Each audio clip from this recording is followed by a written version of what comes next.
done within these 60 days at least. It's a long process already, and there are often delays in this kind of thing. So this is unprecedented.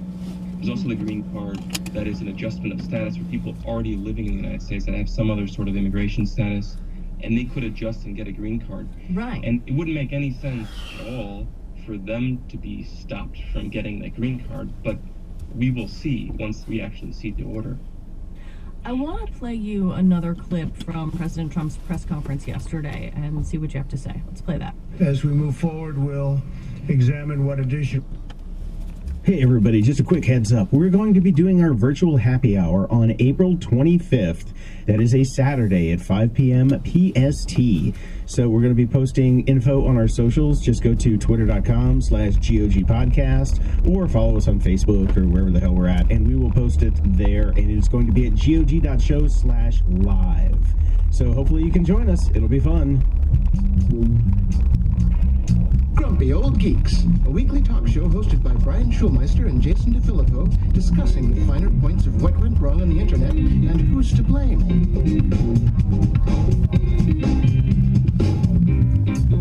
Welcome to Grumpy Old Geeks. I'm Jason DeFilippo. And I'm Brian Schulmeister. Good morning, Jason. Good morning, good evening, good afternoon. Whatever day it is. I know it's good. The what day is it joke has gotten so stale. It's just, but last night I went to bed like it's 7 o'clock because why stay awake? I woke up completely refreshed. It was dark. I'm like, oh my god, this is fantastic. Did a big stretch, pet the dogs. I'm like, hey guys, I'm ready to hit the day. And I looked at my clock, and it was 9 o'clock at night. I slept for 2 hours. Well, this is going to be a long night. I think everybody can arbitrarily call it a new day at this point if they want to. Make your own hours. Who cares? Yeah, pretty much. Pretty much. So we got a little bit of follow-up here. Zoom. Zoom security woes have been no secret to business partners for years, such as Dropbox. 1 year ago, 2 Australian hackers found themselves on an 8-hour flight to Singapore. Can you imagine? We've only been doing this for a month or something like that, but the idea of being on an 8-hour flight to Singapore seems like a different lifetime to me already. But that's what they were on. They were going to attend a live hacking competition sponsored by Dropbox. So up in the plane with nothing but the crappy internet connection that one gets up there, used to get up there back when there was life. When there were planes. Yes. They decided to get a head start by hacking Zoom, a video conferencing service they knew was used by many Dropbox employees, and within a few minutes they uncovered a major security vulnerability that could have allowed hackers to covertly control certain users' Mac computers, exactly the type of bug that the engineers at Dropbox had come to dread from Zoom, according to 3 former Dropbox engineers. And the engineers say that, however, these woes can be traced back well over 2 years or more, and they argue that the company's failure to overhaul its security practices back then put its business clients at risk. They grew so concerned about vulnerabilities in Zoom that they basically took on the unusual step of policing Zoom security practices itself, according to former engineers who spoke on the condition of anonymity because they were not authorized to publicly discuss their work. So yes, Dropbox basically hired a whole division of hackers for themselves to look into Zoom security practices because they were so reliant on Zoom themselves. I mean, how bad does your software have to be if your clients are fixing your bugs for you? One would actually argue, why didn't Dropbox choose to use a different software provider at this point? I know. I'm like, come on, guys. It's not that there are other options out there. Zoom is not the only player. Wow. So that is something about corporate America that I never understand. They stick with the crappy horse just because they've got the crappy horse when there are perfectly serviceable horses out there. Maybe they had a contract that they couldn't get out of. Yeah, that could be it. Security holes like that would probably, give you an out and help nullify the contract. You'd think, but I guess then you kind of do lawsuits and lawyers and all of that, and I suppose sometimes it, is cheaper and easier to just try to fix the horse. Yeah. Get the duct tape. Yeah. So, in personal news, I've been furloughed. Oh, I'm sorry to hear that, man. No, it's okay. It's kind of expected. When this stuff was first hitting, I had a long talk with the CEO, and we kind of came up with, worst case scenario plans, and here we are in worst case scenario. The reality is the company's revenue is based almost entirely on there being concerts and live events, There are no concerts. There are no live events. So there's no real revenue coming in, and the Canadian government is helping to some degree. So a portion of salaries for Canadian employees are being covered to keep the lights on, but all of us non-Canadians or people not in Canada, all of us working in satellite offices, our governments are not providing any help. So that's that for the time being. You know, he's got to preserve his runway for as long as possible, so when things do come back, he can just, you know, flip the switch and everybody comes back and we get back to work.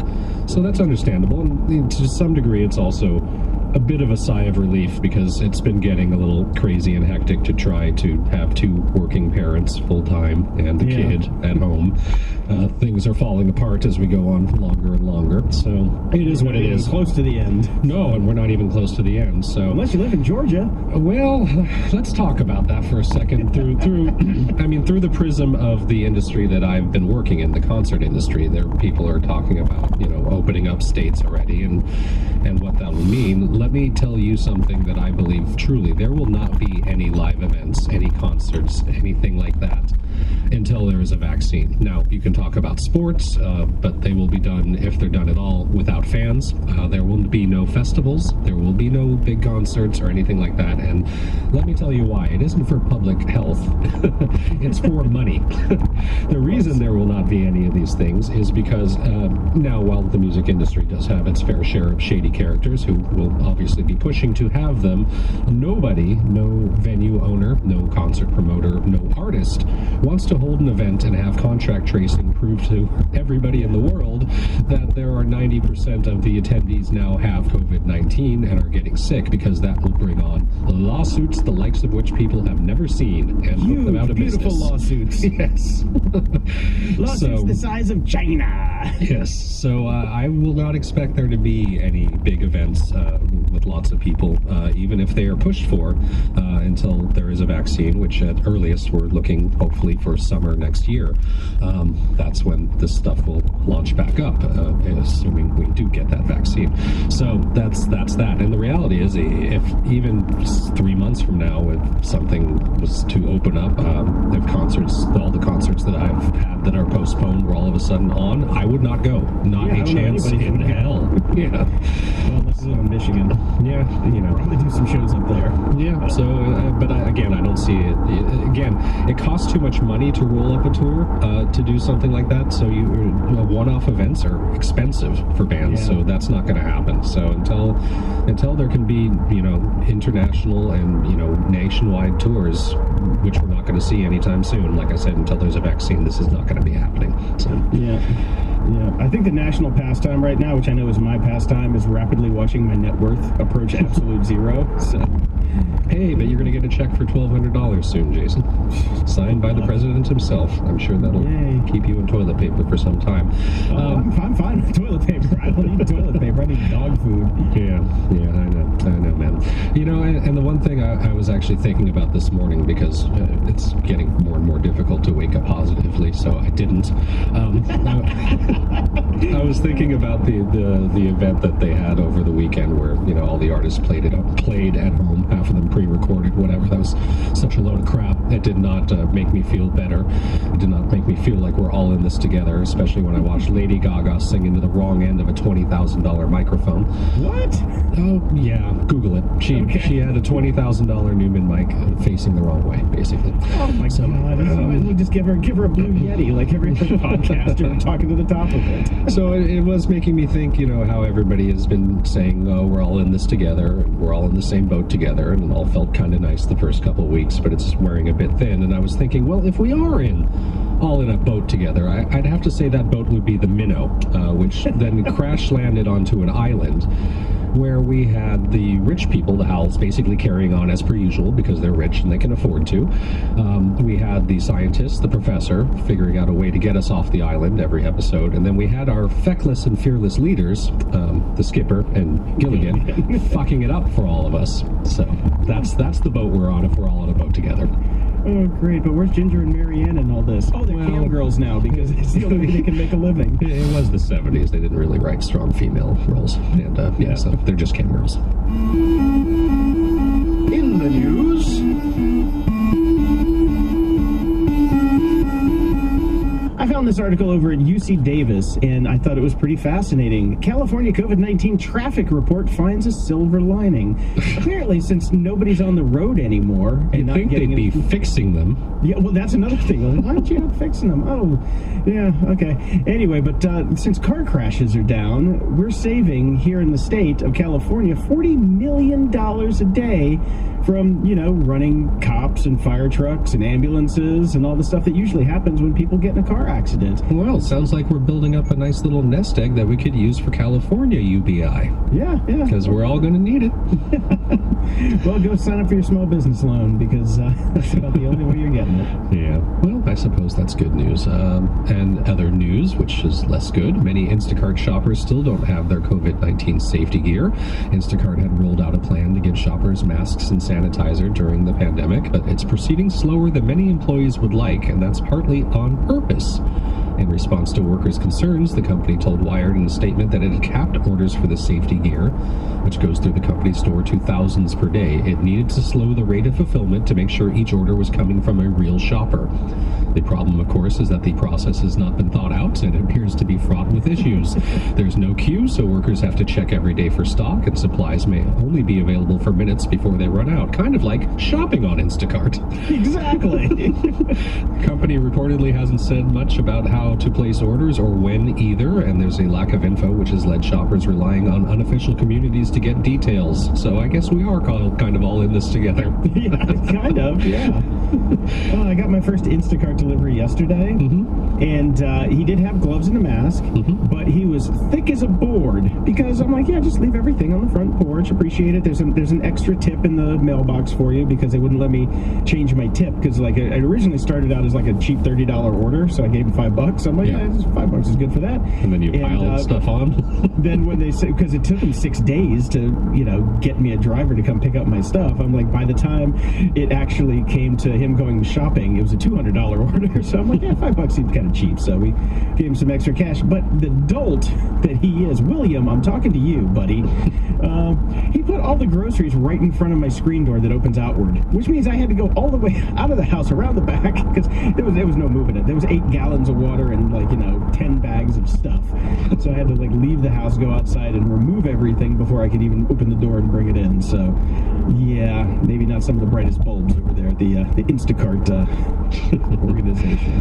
I've had pretty decent service so far, but then again, it's I have a buzzer. I can buzz people in. The ones that drive me crazy are the ones that call from their cell phone instead of using the buzzer, which is right there. I'm like, it's right there. There's a call box right there. If you call me on my cell phone, I can't open the door. It was nice having a text conversation with him, because he had to do some substitutions and things. But yeah, when I came out, he didn't even say thank you for the extra tip. Little ungrateful bastard. Who knows? Maybe he doesn't see it until the order's complete. No. It was an envelope full of cash. Oh, okay. And he took it, so he saw it. Trust me. First thing I looked at, I'm like, hey, you got that? But I can't get in my damn house because you put all the groceries in front of my door. Anyway, moving on. Believe it or not, there is some actual non-COVID-19 related tech news taking place. This is happening down in Australia. Internet giants such as Facebook and Google are about to face some more government oversight down there. The country has ordered its Competition and Consumer Commission, the AC, to create a mandatory code of conduct that would ask Facebook, Google, and others to pay news outlets when they use its content. We've been talking about this off and on for years now, but they're actually going to do it. The code will also dictate data sharing, news rankings, and revenue sharing. There will be penalties if companies don't follow through, as well as a binding resolution process for any disputes. They had been negotiating a voluntary code, but the COVID-19 pandemic and the sudden hit to ad revenue prompted the shift to a mandatory system. They did point out that it was unlikely tech companies would come to a voluntary agreement on payments. Shocking. They did argue that it's only fair that news outlets get paid for the work they're creating. I agree. They asked Facebook and Google for comment. This is over at Engadget, and they've typically resisted paying for news, arguing they're merely linking to it, but the momentum is clearly against them in some cases. Countries like France have ordered internet firms to pay for showing news article snippets, and Google has gone so far as to remove news previews rather than paying. So we'll see what happens with Australia's code. Are they just going to pull out and say, we ain't going to pay? We'll see. Well, there's 7 people in Australia, so I can see them not paying. And just say screw it. Because, I remember when this whole thing happened in Europe, and they had their news page up, and it was basically just blank. Yeah. Remember that? Mm-hmm. Yeah, so it's like, they got the power, and they're snippets. I mean, I used to run a news organization, and it took forever to get into Google News, and we got so much traffic from it that I'm like, guys, shut up. You want to be there. Yeah. Really, you need to be there. There's no other way that you're going to get the kind of traffic that You do, and I actually really don't understand the brouhaha over just using a snippet. If you're not pulling the full article, if you're just pulling the headline and a punch quote to get people to link to it, that's fine as far as I'm concerned. And actually, yeah, you do want that. You want the eyes to be driving traffic to you. So Yeah, I mean, they pull a thumbnail and they pull a small snippet that is basically just the search result. And I don't see the big deal about this, because honestly, when we got kicked out of Google News, and we were out of Google News for 3 years, it killed our revenue. Yeah. And we finally got back in because, you can't go through Google customer support because there is none. It came down to my friend Kevin Marks, who had just gotten a job at Google. And we're like, hey, man, do you know anybody at Google News? Because we've been kicked out and we can't get back in. Nobody's going to reply to us. And this is back when Google was like small. I mean, this was like in the 90s. Right. He's like, he walked down the hall to the Google News guys and says, hey, can you guys put them back in? And they're like, oh, sure. Yeah. And they put us back in. exactly like the same process you had to use to get verified on Twitter. Know somebody at Twitter. Exactly. Although that didn't actually work. I knew the girl that ran the verification department, and even she wouldn't do it. She was just like, no, I'm sorry, man, I can't. Damn it, I want my check mark. Oh well. So, shockingly, there may be a problem with Facebook's coronavirus misinformation features. On Thursday, they announced that they would start notifying users if they have liked, reacted to, or commented on harmful misinformation about COVID-19, their own internal contact tracing program. If you've come across this piece of shitty news, we'll let you know, so you can look into it.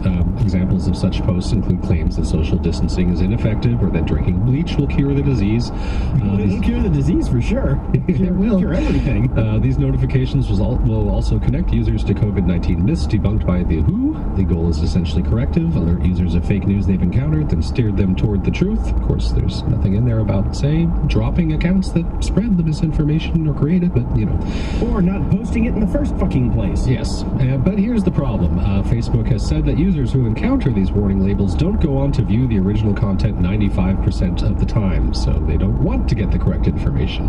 Misinformation warnings and notifications don't always have the intended effect, and here's where we get into the psychology. They can lead to what researchers have called the implied truth effect, where the selective labeling of false information makes all unlabeled content seem legitimate. Therefore, because we didn't slap everything with a label saying this is bullshit, people start to believe anything that doesn't have to label, whether it's bullshit or not, and as we know, they miss everything. So, there you go. This is a huge problem because fact-checking is hard and slow, whereas making up fake stories is fast and easy. David Rand, an associate professor of management science and brain and cognitive sciences at MIT, told The Intelligencer. So, yay. Yep, there you have it. Yeah. It's just like, come on, guys. Yeah, and without getting too into the politics, but how does one not?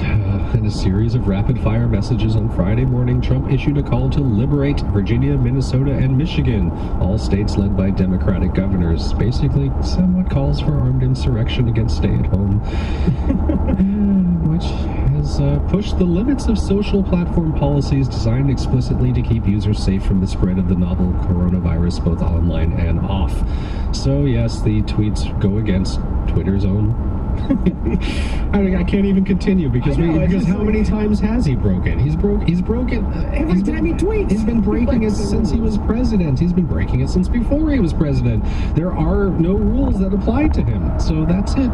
It doesn't matter. You can read the story in the show notes if you want to. It doesn't matter. He can do whatever he wants.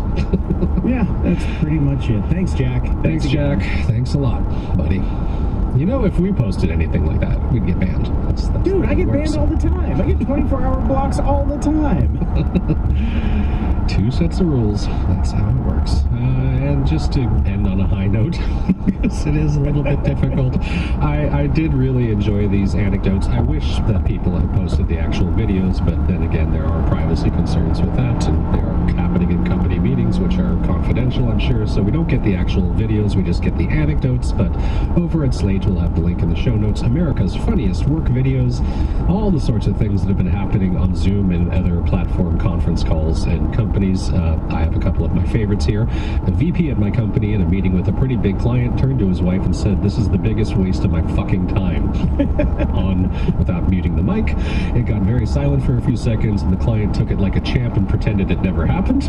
Another one of our colleagues, not be a client. Yes, one of our colleagues, perfectly groomed and dressed, had neglected to close the door directly behind her while taking a video call from home. Call participants were treated to a view of her husband wandering down the hallway totally nude. Yep. It's a good one.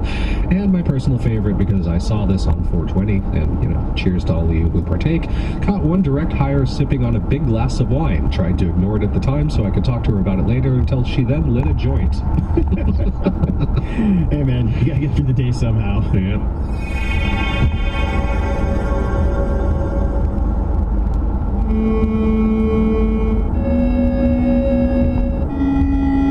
Media candy. And as this goes on and on and on for longer and longer, it's getting increasingly difficult to try to explain to younger kids why they can't see their friends, why they're not going to school, why they can't touch anything when they're outside. It's getting a little crazy, so some people are stepping in to try to help. Sesame Street has released a virtual play date with Elmo, which I watched the other day with my kid, which is very cute. Included songs, games, and more with Anne Hathaway, Lin-Manuel Miranda, Tracy Ellis Ross, and the entire Sesame Street gang. Obviously, it's Sesame Street, so it's not like they got into the science of how something's going to kill you, but they do touch on, we can't see each other right now, and this is the way we do it, and here's some fun things that we can do with our friends, etc., etc. Very cute. That's that. Check it out if you've got a kid. And a bunch of people are getting together on YouTube. Jim Gaffigan, Ryan's World, which is I personally find to be the devil and try to never let my kid watch. And other YouTubers are gently explaining the coronavirus to kids. We'll have a link to that in the show notes as well. So there's a whole bunch of different ones out there. I haven't checked any of these out yet, but I will check out the Jim Gaffigan one because, he's the dad comic. I'm sure he's got like 5 different kids who are involved with a 15-minute Q&A that they did. So that should be pretty interesting. Jim works clean, right? Oh, yeah. Beyond I thought he's clean. He's a clean comic, yeah. No, it's all dad jokes. All of them. So, yeah. But it's very funny. So, for somebody that works in that milieu, he's actually quite hilarious. Yeah, no, I've watched all of the specials. I like him. I like him a lot. He's a nice guy. So, and we've got a look at the coming Dune by Denis Villeneuve. Why are they doing more Dune? Because it's never really been done well, and I don't necessarily think this will be either. But you're off to a bad start when he's already kind of shifting the goalpost because he's calling it the most difficult thing I've ever done in my life. But we'll see. Vanity Fair has a report from the set with some images. The movie stars Timothée Chalamet as Paul Atreides.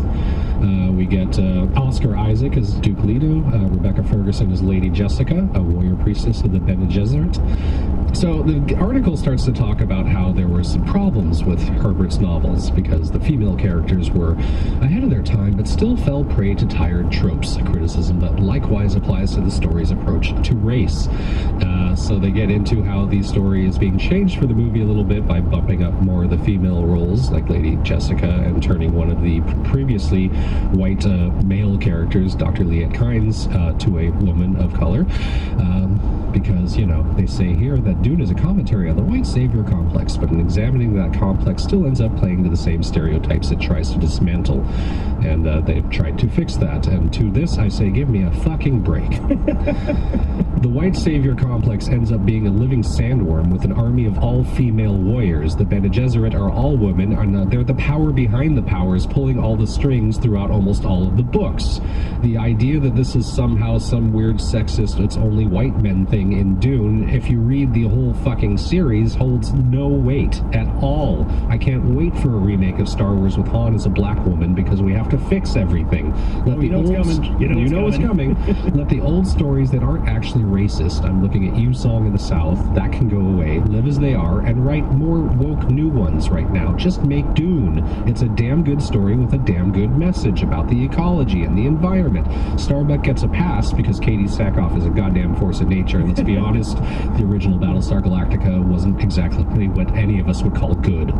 Oh man, damn! Listen to you, boy. Just leave my dude alone. It's Seriously. perfect as is. Well, I still like the original. You don't have to remake the movie. The movie. You just like Sting in his underwear. No. Wait for my brother, Baron. He's eccentric. Again, Aaliyah, complex, interesting, and powerful female character. Yeah, I know. It's like, what the hell are you going? I don't know what they're about? talking about. Did Dennis Villeneuve actually even read the book? You know? Where else would we give me a script? I'm going to make this. Oh, it's not woke enough. Yep. Oh, God, the woke must flow. Sure thing. HBO Max is coming. Just what we needed. Another fucking streaming service. Yes, Doesn't it's HBO already have a streaming service? two? They've got two. They've got Go and they've got Now. So we're gonna have to order like 3 different HBO services to get HBO?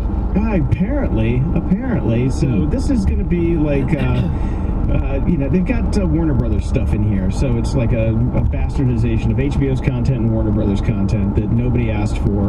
And the name HBO Max just makes me think it's streaming Cinemax, so it's just gonna be Exactly. movie films.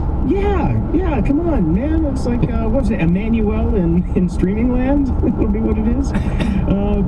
This is, I don't understand it. I don't get it. I just don't know why they're doing this. And it's going to be about $14.99 a month. Yeah, no. Which is what I already pay for HBO Go, or Yeah. Now. I don't remember which one it is, because it's so stupid. I can't figure out which one I got to get. Anyway, so yeah. And it's going to be, like I said, the exclusive home of Friends. Who cares? I've never seen an episode of Friends. I'm going to go to my grave without ever seeing an episode of Friends, and I like it like that, damn it. Friends is fine, it's just not great. Well, yeah, that's why I didn't watch it. Yeah. I've never seen a full episode. I've seen pieces of it, and that was enough to let me know that I never want to see a full episode. God. Yeah, it's just, why do people keep coming up with these streaming services? It's basically the rerun channel. Yeah. I don't care. I don't care about Seinfeld. I don't care about Friends. I don't care about The Office. It's like, okay, we watched them. Done. Move on. Says the guy who rewatches movies on a regular I basis. don't watch them. They're just on for background noise. Honestly. And I saw this one this morning, which always makes me sad because I love Dolores O'Riordan. Rest in peace. The Cranberries Zombie Anti-Violence Protest Anthem tops 1 billion views on YouTube. Yeah, congratulations. I guess they re-released the video in 4D quality to mark the occasion. So You mean 4K or 4K? I don't know what Sorry, 4D is. I don't know what 4D is either. I don't care. 4K, for something. Or something or other. And now it's only available on a specific Cranberries only streaming channel that you have to subscribe to. Yes. O'Riordan Max. God. So some of the other ones that have only have made it up to the billion views milestone is Guns N' Roses' November Rain, Nirvana All right. Smells Like Teen Spirit, Sweet Child of Mine, Take On Me, and Bohemian Rhapsody. Right. Okay. Let's see. What do? Did they? Oh, they put that in reverse chronological order. I was like, if I was writing that list, I'd put the 2 Guns N' Roses together, so you don't have to put Guns N' Roses in twice. Exactly. But That's why I there you didn't say go. it was Guns N' Roses again, because everybody knows what Sweet Child of Mine is. That's true. But I can't believe November Rain is up there. That's a horrible song. Yeah, but it's like an epic crap video. So Yeah. I'm sure Michael Jackson's Thriller's got to be over 1 billion views, right? It says, it's from the 90s. These are all, okay, gotcha. but no, Take On Me is from 85, Sweet Child of Mine's from 87. I don't know why they made this list. Yeah, this makes no sense, list maker. Yeah. God, Variety, hire some people from BuzzFeed. They know of lists. Yeah, I still can't spell check for shit, but they know how to make a list. At the library. So, I decided I needed a change of pace. No point in reading dystopian sci-fi when you're in the middle of living it. And I wanted to try, again, I did the book by, what's-her-face, I can't remember, a couple of weeks back. And as we've talked about, it's very difficult. what's-her-face? I can't remember. Jenny Slate. I read her weird-ass book, Little Weirds, and made it through that one. And we've discussed it's a bit difficult to read, so I thought, well, let's try a flat-out comedy book. Let's read something by a comedian, this guy H. John Benjamin. He's an American actor and voice actor who has been in shows like Archer and Bob's Burgers and Family Guy and some other stuff. Now, see, I decided to read this because I've never seen Archer and I've never seen Bob's Burgers, but people I know and love really think it's great stuff and very funny. So I'm like, okay, I will read this. And the book is called Failure is an Option, an Attempted Memoir. Well, I think it sounds like he's got two things right here. Mission succeeded. I figure if I've made it 48% through a comedy book and I haven't laughed once, there's no need to soldier on, so I gave up on it. Yeah, so It felt forced. The jokes I could see from 5 miles away. It wasn't particularly funny at all. well, failure definitely is an option. Yep. I've been digging back into Agency by William Gibson. Oh, yeah, that's right. I actually looked at that as a potential read, and I kind of went, I don't know if I can do this. So far, so good. Okay. I like it. I really like it. I'm about a third through it, and it's kind of confusing because there's some timeline issues and some AI issues and things like that. But so far, I'm really digging it. I just need to get out of the house more to walk and listen to it. But Right. yeah, so far I'm digging it. You should put it on your list. It's pretty good. All right, will do. Moron of the week.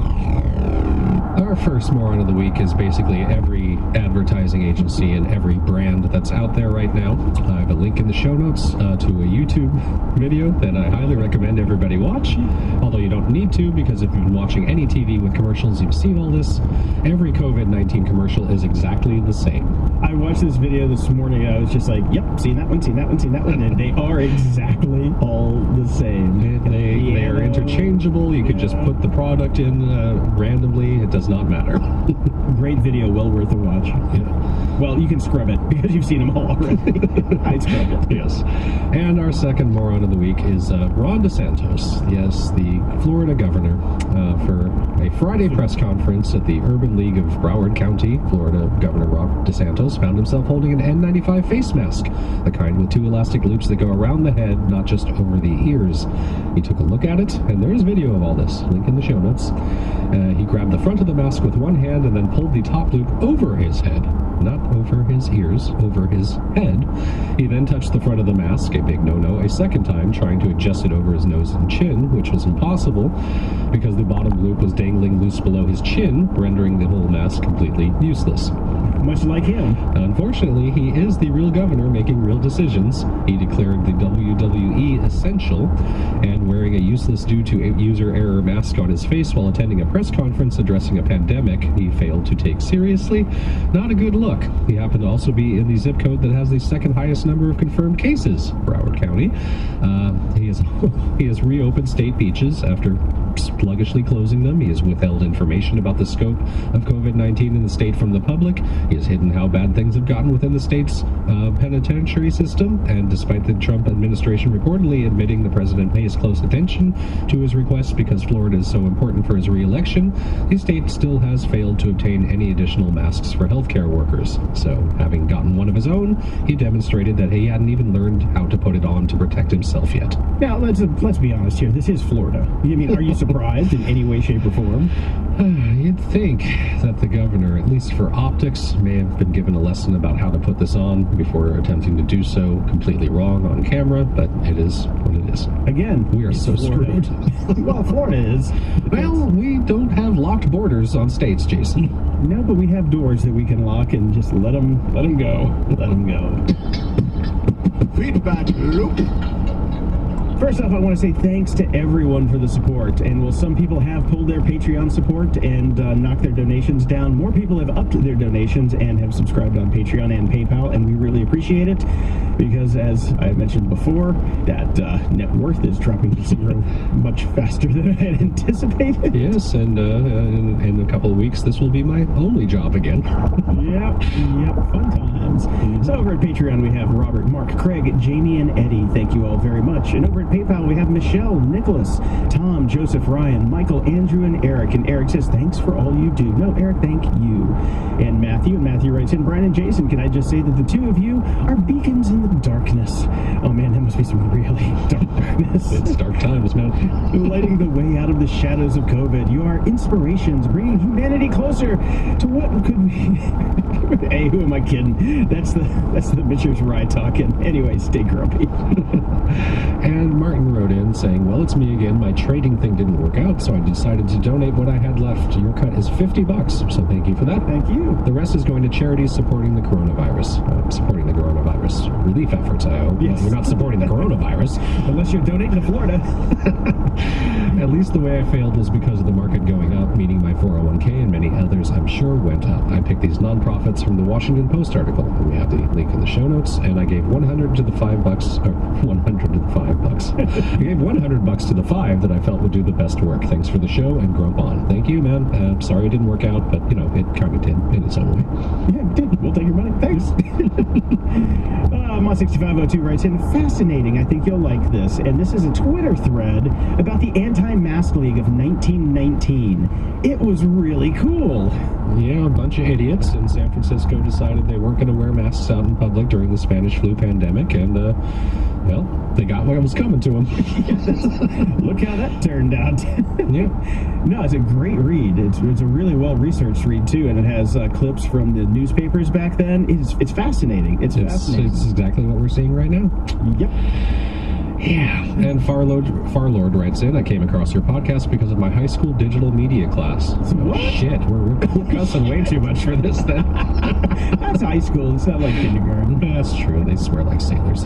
Yep. I really enjoyed it, and it was really funny. I can't wait for the next one. Well, thanks for listening. Thanks for listening. And next time, send us in the name of your high school. We'll give them a shout-out. Yep. Or at least your teacher that's putting this in the syllabus, because actually he might not want that, or she might not want that. That's true. We get fired. And Martine writes in, love what the security segment has evolved into. Not sure it's an evolution. It's more of a devolution. The evolution, yes. Love it. Kind of makes it hard to listen to Bittner on the Hacking Humans, though. I just picture him in underwear, the furry head, whiskey in hand, and trying to sound serious. That's pretty much what we picture every week when we talk to him. Yeah, definitely. Go take a look at Dave's Twitter account, because he did a hilarious video of himself wandering around the office by himself. So, I got to find that. I haven't seen so that good, yet. man. It's so funny. Well done, Dave. And David writes in, do you need in-ear monitors for doing interviews with your Audio-Technica USB mic? I prefer over-the-ear headphones so they don't leak back into the microphone. I use the Sony's MDR 7506 headphones. They're pretty much industry standard for every radio station around the world. They're very comfortable and about $100. And actually, I think they're around $80. But yeah, you can wear these things all day and they're extraordinarily comfy. Jackal writes in, when Bush handed out $500 checks to everyone, years later it was found that the average American bought a new TV. Now with the new Trump check, new iPhone for everyone. Funny how eventually the money all goes back to the same dozen billionaires. It is funny how that happens, isn't it? Yep. Yeah, mine's going to Bank of America, so. I'm not getting one, so there you go. Oh. Yeah. Gustavo writes in, the importance of physical media. You might miss Hannah's butt. And this is the brouhaha over Disney using atrocious CGI to cover up Daryl Hannah's butt in Splash. The best part of Splash. Yes, well, no, they want no nudity on Disney Plus for whatever reasons. So they're reworking history a little bit, and the CGI is fantastically bad. I think that's the real atrocity here, is they couldn't have done a slightly better job. So link in the show notes, you can see both videos and side-by-side comparisons of a slightly hairy covered butt versus a massively hairy covered butt. It's funny, I've seen Daryl Hannah's butt in person. It was quite a nice day, I have to say. Saw a little more than her butt, too. Anyway, moving on. Scott writes in, brilliant! Invite a llama or goat to your next corporate Zoom meeting or video call for under $100. Yeah, this is an animal sanctuary in Silicon Valley, of course, called Sweet Farm, and it's letting people pay for llamas, goats, and other farm animals to tune into their video calls for under $100, because not like we should be saving money for anything important right now. Yeah, seriously. Well, food, people. Chef, boy, am I hungry. Come on, let's go. Scott Hernandez, aka Sleep Too Little, writes in with a Twitter post of him holding some teepee, which is great. For Jason, to start with, I'm sorry about your friend. From what you said about him, he sounds like he lived a great life despite the challenge life threw at him. Yes, he did. He was one of the happiest people I knew. I'm a truck driver for an East Coast grocery chain, so I'm working on Overcast listening to the episodes of GOG from the start, in episode 75 had me almost throw my iPhone out of the truck the first time you said, "Hey, lady in the tube," because my lady in the tube answered. I swiped to clear it and get back to the show, but Overcast will backtrack a second or two and play automatically to make sure you didn't miss a word like, "Hey, lady in the tube." It took a while before I could hit the fast forward button and fast enough. It wasn't that big of a car pileup behind me when it was done. I actually sent Marco a feature request to fix this morning. I'm like, can you do lady in the tube recognition to get rid of this? Because I totally forgot that Overcast does that snapback feature, and that would be so annoying. An endless loop. There is this theory of the Mobius. The Mobius. Time becomes a loop. Anywho, even though my wife will be laid off on the 30th of this month, my PayPal will keep flowing with the hope that the show will keep going. Well, thank you very much, sir. Satellite radio will go first because it doesn't teach me a damn thing, but your show and guests have helped me off my butt even when I only take online classes at a time. I'm going back to school next year to finish my degree or start something new better suited for my age. Trucking is killing my back, but access to a TP supply is nice. Keep grumping and I will keep trucking. The TP must roll. That's right, my friend. Excellent. Thank you so much. And Sissy writes in saying, I have a question for y'all. Any idea how to save a video from Facebook? And a very funny related comment that was, we're not going to read because it's hilarious. And kind of just for us. So there are gazillions of plugins available to save video from all kinds of stuff. Really just Google your browser, save video, Facebook. You'll find a plugin for it. No problem. Yep. And if you have to screen cap it, what do I use? Oh, I use ScreenFlow Pro. ScreenFlow. Yeah, ScreenFlow. If you have a Mac, ScreenFlow is great. So you can just, I used to do this for video conferences and things like that wouldn't let me save the video because they were real time. I would just go like open up ScreenFlow and let the thing go all day and then come back and watch it later. Like, you're not going to give me a copy of it. I'm going to make my own, God damn it. That's right. And Matthew writes in, to Seth, you cannot recommend a Linux app to these grumps. They wouldn't know what to do with it. Once again, we do know what to do with it, not install it. Not install it, that's right. Once again, with an ocean of time at your disposal, there wouldn't be a better time to try a different desktop environment. Oh, there is a better time. Never. Any day now. God. Any day now, Ubuntu 20.04 will be released. That's 20 versions that they've had a chance to get it right. There you can test and evaluate the GNOME desktop. I've done the GNOME desktop. We've all done this. It's not worth it for us. I get people that like it, that don't have to actually do anything in the real world, have fun at that, but we're going to stick with stuff that we know works. We're putting the no in GNOME. But nothing lasts for the summer. Yeah, basically it's just going on to say, go try Linux, and yes, your #1 Swedish fan. Yeah, never gonna happen, man. Ever gonna happen. Yep. Every piece of software that I need does not run on Linux, and I don't have the neckbeard anymore to go out and do that. I used to. I mean, one of my first computers, I was running FreeBSD on it. That was my main machine until I had to fucking open a Word doc. And I'm like, well, that fell apart quick. Remember how difficult it was to play any MP3s? It took like 6 years for them to come out with a streaming media player. Dude, that actually worked. I have a certain part of my brain that has all of the config strings for FFmpeg in it that I would just like to nuke and put something useful in there. If you've ever tried to convert anything with FFmpeg, it's like okay, /FFmpeg, and then like 4 paragraphs of configuration options. I'm like, no. Yeah. Right click, open in handbrake, done. Thank you. And Carl writes in with a comment that actually I was thinking about a little earlier in the show when you mentioned you gave a cash tip to your Instacart delivery guy who might have been very fearful of picking that up because God knows what's on that money. Carl writes in and says, hi, Grumps. Got a grocery delivery via Instacart today. I was trying to think of a way to give the person a cash tip without giving them any virus. I'm not sick, but they don't know that, and caution is the order of the day. I folded the money and wrapped it in a paper towel, then soaked the towel with alcohol, probably Jim Beam. The money dissolved. And put it on the porch. When the delivery person came from a safe distance and wearing a mask, I told him to put it in their car, and when the alcohol is dried up, open it up and get the tip. Thanks for the show. It's the highlight of my week. Stay well, stay safe, and stay grumpy. So what I did was when I mentioned that I had put the cash in the envelope, I just put in parentheses, properly Lysoled, which is exactly what I did. So we have a can of Lysol on the counter, and for when mail comes in or packages come in, we just give it a spray on both sides, done, let it dry.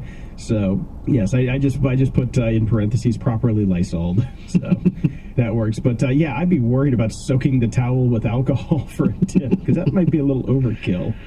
And Joe writes in with a YouTube video called MASH and the Coronavirus, and this was very funny. Yeah, it's been doing the rounds for a little bit. I've seen comments such as, or titles such as, MASH addresses absolutely everything ever, and they're kind of right. So you can find an answer to any of life's problems if you search through enough MASH. This is a very well done video. Excellent. And Jeremy writes in, something to consider, in 2015, randomized controlled trial involving 1,607 healthcare workers. Researchers compared the rate of influenza-like illness in healthcare workers wearing cloth masks or medical masks to those in a control group, which sometimes used masks. Wearing cloth masks resulted in significantly higher rates of infection, the authors found. They also noted that in their tests, the cloth masks were only 3% effective at blocking particles. And he has a link to the study. Eggs are the new eggs, which are the new masks, which are the new everything, and you know what? The internet, which was just going to solve all our problems and present us with just facts, has created a world where we can't trust fucking anything anymore. Yeah, but you know, it's okay. 3% effective is better than 0% effective. That is true. You know, it's something. It's something. And now that it's law, you can't even go into a store in California without wearing a mask. So they kind of took the guesswork out of that. You have to have one. Period. So I'm rocking my N95 still, and all the things about putting it in a bag and putting the sun and all this shit. I just spray the fucker down with Lysol when I get home and just let it air out. Must smell lovely if you forgot something outside. Dude, that Lysol that we have smells amazing. Are you kidding me? Okay. Oh my god, it smells great. Every time we spray something, we're like, oh man, the house smells so good now. I wish we had more Lysol, but we don't because you can't buy it anymore. Yeah. Sarang writes in, I heard in episode 431 Seth complaining about Microsoft Teams not having a dark mode.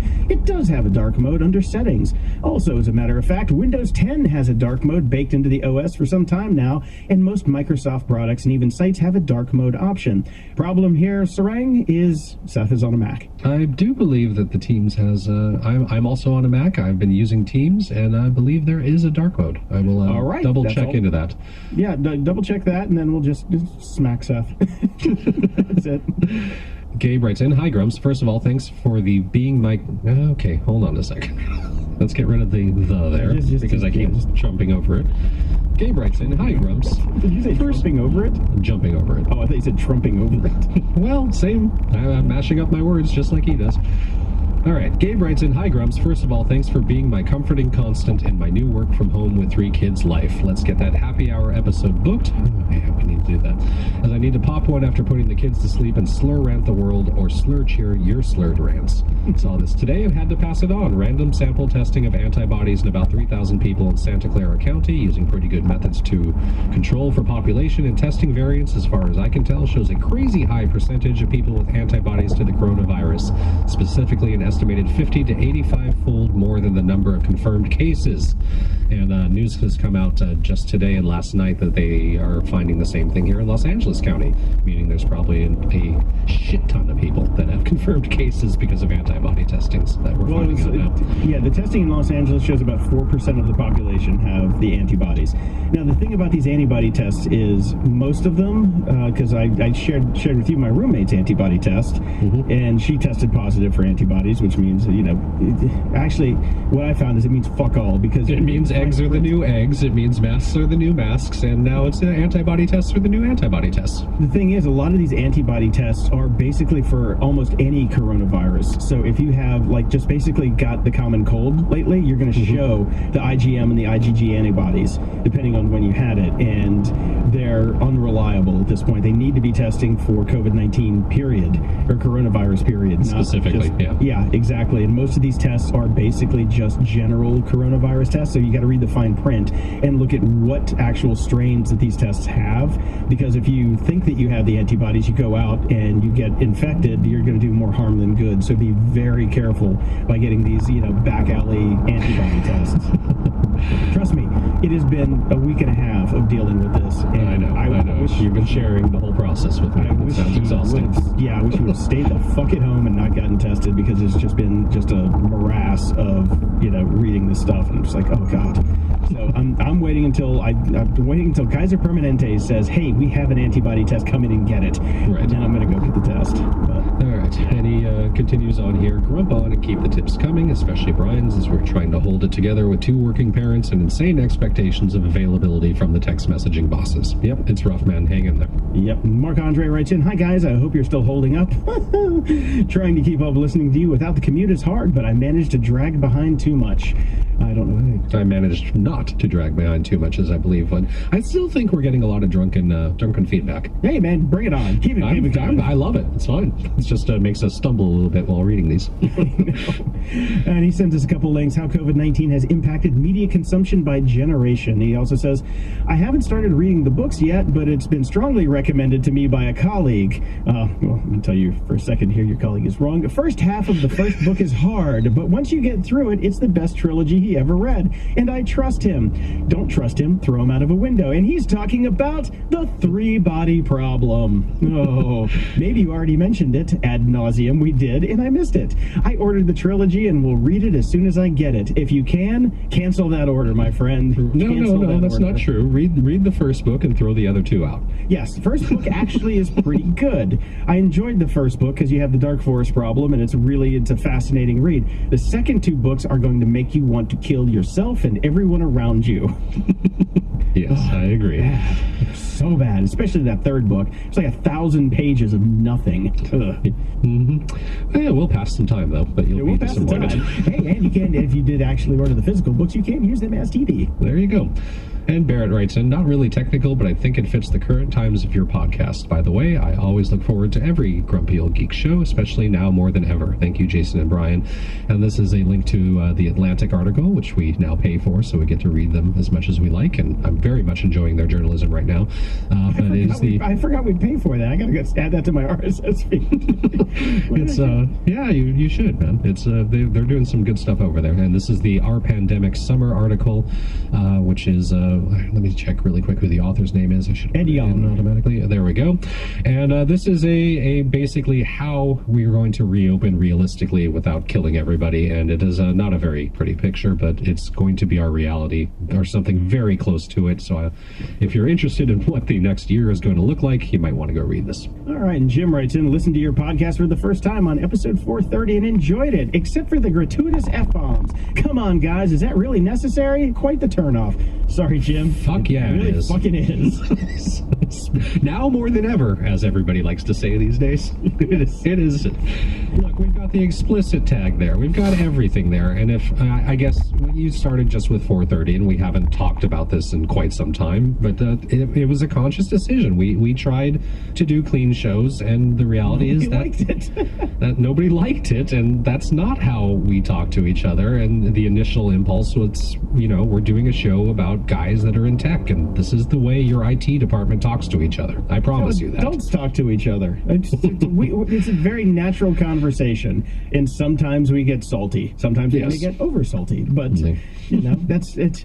We're not gonna. We tried it, and yeah, it sucked. It really sucks. Because we're thinking like, oh, I want to say that, but I can't say that. I mean, let's just leave it at the amount of feedback that we got about go ahead and cuss is vastly higher than the amount of feedback that we've got about don't cuss. So yeah, it's about 98% to what the fuck's wrong with you guys? Why aren't you swearing anymore? To 2% going, thank you, Jesus. I'm glad you're clean now. So yeah. Yeah. And C-Rod writes in, Grumps, as someone that has lived in Las Vegas for several years and spent a few summers in Afghanistan and Kuwait, I felt for the Tel Aviv bro. I have seen extreme heat do crazy things. As far as car jump starters are concerned, this is a solution. Capacitor jump starters. They use capacitors instead of batteries so they can stand up to the heat. They work by amplifying the power of a weak battery and dumping enough juice all at once to get the car started. Unfortunately, this means it won't work on a completely dead battery. In those cases, though, you can power certain models by plugging it to a USB charger or 12-volt outlet. Just an option I thought I'd share for anyone interested. Love your podcast. Continue to stay safe and sane. Thank you. Thank you. Actually, it's pretty funny. As soon as we're done with this, I have to go back over to the Ford dealership because after my battery did die and they did the test on it and all that stuff, I got it home. It lasted 3 days and wouldn't start again, so I had to jump it with my new lithium, starter, and drove it for an hour just around town. I'm like, oh God, freedom. I'm out of the house. I'm driving around for an hour. Came back next day, less than 24 hours, dead as a doornail. I'm like, oh shit. Well, I gotta say, I've started up my 2 German-engineered cars once a week since this has started. No problem. Yeah, so I went in and took it in, and good on Ford, since it is a lease and it's only 18 months old, I got a free battery out of it. So I'll take it. I like warranties. Okay, here.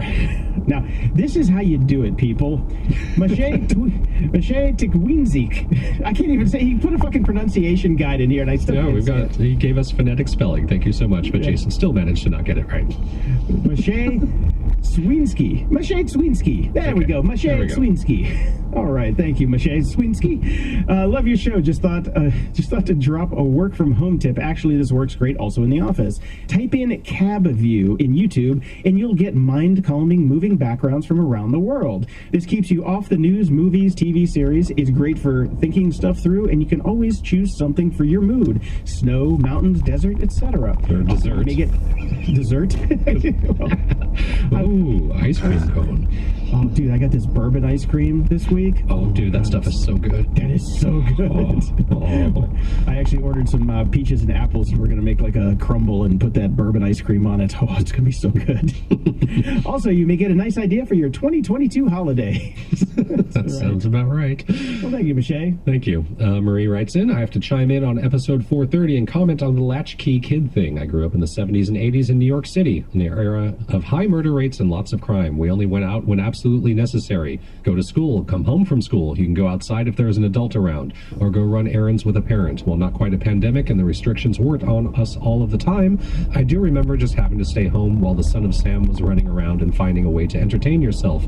I am finding, like Jason, my childhood was the best training ground for the current shelter-in-place situation. I am working from home now, and I'm finding I am way more productive, mostly because I no longer have a 4-hour commute in Seattle on a good day, and now can get about 8 hours of sleep instead of 3 or 4 a night. This whole situation has eased my anxieties, since now the nameless bad thing I always worried about is here. Great. There's a silver lining. Now everyone gets to live in my brain for a while. Stay grumpy and carry on. It's funny because now that everybody's staying at home and doing everything that we've done for 20 plus years, I find myself really wanting to go outside more because I don't like being in the status quo. Just like, I want to be different. I do. I revel in being different. I kind of knew you were feeling that way. That's why I sent you that image I sent you last night. And I'll just to paraphrase. We'll put it in the show notes. Jason you can grab that from Slack, but I'll paraphrase it right now. It shows an image of a crazy prepper in his basement saying, I can survive here for 10 months. And that's what you've been doing. The preppers have been doing the last 10 years. And then the next image, prepper is finally getting a chance in 2020. I want to go to the hairdresser. And they're all out protesting being locked in. I was crying. I was laughing so hard. It's so good. Oh, this next one comes from Michael. Jesus Christ. I feel for Brian when having to deal with Jason when Jason gets all pissy and whiny when getting called out. I grew up in the exact same era, and I'm also a latchkey kid. But come on, times change. Treating kids today the same way we were and expecting a similar result is a fallacy at best, abusive at worst. Jason needs to read Why People Who Are Always Right Have Got It All Wrong. Stay the course, Brian. You're much more patient than I would have been. It's my favorite bit of feedback we've ever gotten. It's so easy to fuck with you guys. I love fucking with parents. Look, this is what, I've been doing this show with Jason for 7 years now. I've known Jason a lot longer than that. I know Jason. I know what his responses are going to be. I know how he's going to ask. Of course, I didn't pursue the latchkey kid thing because, there are a lot of differences between a pandemic and being a latchkey kid. There's a lot of differences between stay at home and being a latchkey kid. The two don't compare at all, but there was no point in pursuing that with Jason. And I'd also like to point out that Jason has a particular, it's something that I find kind of endearing, actually. We all understand empathy, really. Empathy is basically putting yourself in someone's shoes. Jason has what I like to call reverse empathy. Rather than put himself in other people's shoes, he takes your feet and puts them in his shoes, and that's the lens through which he sees the world. And once you understand that, it's all totally okay. So that's why I can be patient with this. Yeah, it's just funny. I fucking love it. Just fucking with parents just makes me happy. It's great. Oh, move on. All right. Honestly, oh, I gotta scroll. Michael, thanks for the feedback. I was laughing so hard. Thank you so much. It's very funny. You just let it roll off you. Let Jason be Jason. Of course, man. That's the way it goes. All right, moving on. Taco Cat. It seems like the usage of UVC lamps is being studied and used for disinfecting non-porous surfaces, which may have been exposed to the novel coronavirus. Having prepper survival training and good BS detection. Hey, are you one of those dudes out there trying to get a haircut now? Well, any good prepper knows they have clippers. Geez, come on. And, generally a low-maintenance hairstyle. Any thoughts on building a UVC light box for disinfecting items being brought home instead of wiping down? And, of course, thanks for the snarky tech-related audio infotainment. One of the biggest things that I'm now seeing in my Instagram ad feeds is these UVC boxes to throw your phones and keys in. Yeah. I have absolutely no thoughts on building a UVC light box because I don't have any of that hobby time that most people seem to have. And I'm also not sure, again, eggs are the new eggs, everything like that. I don't know what the exact science on these UVC boxes are for COVID-19. I was going to say, you're also not a scientist. So. Yeah. There you go. So I don't know. I'd like to see some more studies. Are they actually effective? Do they kill the coronavirus? I don't think we know that yet. So I'm pretty sure they do. I mean, because it is just it's a strain of coronavirus, so it's in that same family, and that's what hospitals have been using forever. Right. You know, All right. I mean, yeah. I'm guessing that it definitely probably would, but it probably would. Yeah. Yeah. The strength of these things is just ridiculous. Like, well, you're about to read some feedback about that, Jason, because you're up next, and I just wanted to point out I am thinking about this next bit of feedback for my next house because this probably won't be the only major event we're going to experience in our lifetimes with this sort of thing. So take it away, Jason.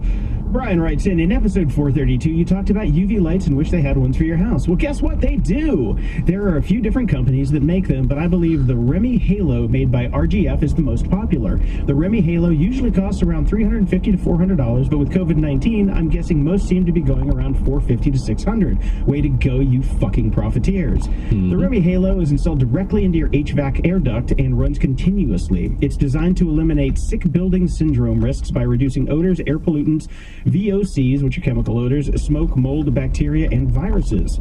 You're supposed to have a licensed electrician or HVAC professional install the unit, though if you know what you're doing and have some electrical experience, you can probably install it yourself like I did with guidance from my best friend who owns an HVAC company. I would probably electrocute myself, but I have a friend who owns an HVAC company, so I'm thinking about having him do it. How about that?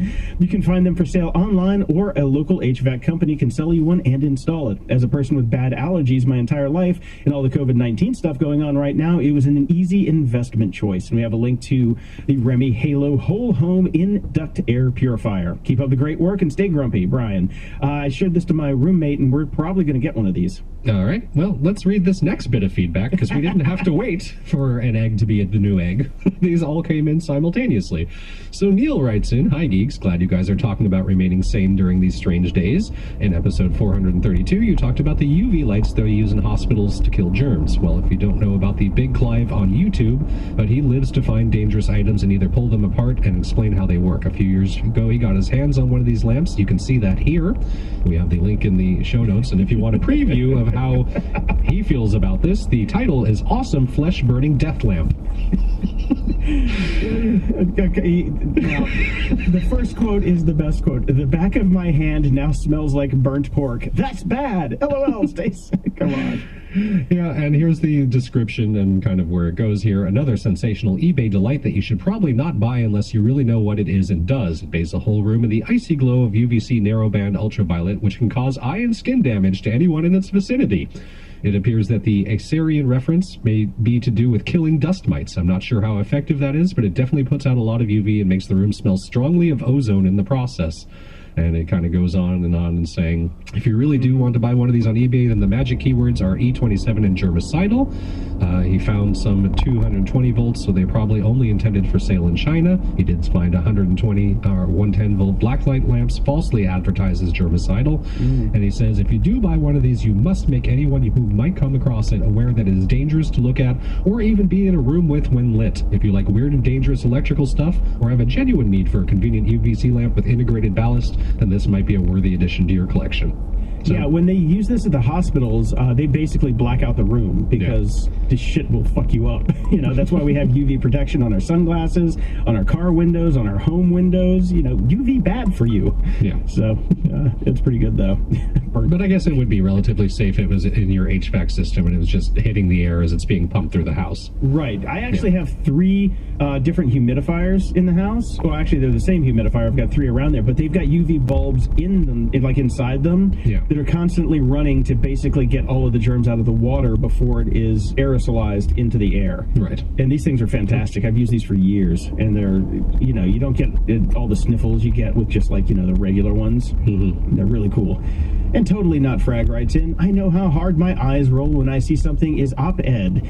At the same time, I'll vouch for the content. I've been employed as an IT manager for just over 2 months, and working here has been a great experience.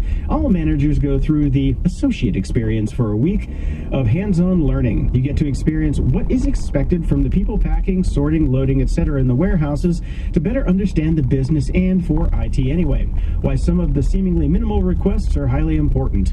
After leaving an IT management position with Ball Aerospace, this place is by far better. Can I be a fiend of the show too? Yes, Totally Not Frag, you're a fiend of the show. And what he's talking about is working at Amazon. Yes, this is a link from the Baltimore Sun. Amazon provides job security in a time of uncertainty, commentary. And I read through this, and I don't doubt